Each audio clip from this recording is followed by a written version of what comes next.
Ibinahagi ng Philippine Statistics Authority o PSA ang pinakahuling datos sa ekonomiya ng Central Luzon sa isinagawang Regional Accounts Presentation nitong April 23. Ayon kay PSA Region 3 Director Arlene Divino, patuloy ang paglago ng ekonomiya ng rehiyon kung saan umabot sa humigit kumulang 4.5% growth rate ang Central Luzon noong 2025. Sa ulat, ipinakita ang Gross Regional Domestic Product at Gross Regional Domestic Expenditure mula 2023 hanggang 2025 kasama ang performance ng iba't ibang sektor tulad ng services, industry at agriculture.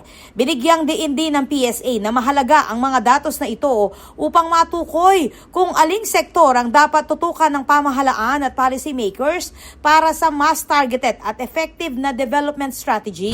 It will help our economic planners, policymakers, no makananuya pang ipag-grow ang ating ekonomiya kay Central Luzon base karetang datos sa pinresenta mo ngayong abak. Samantala, nagbigay rin ng policy insights ang Department of Economy, Planning and Development o DepDev Region 3 kaugnay ng epekto ng economic trend sa regional planning.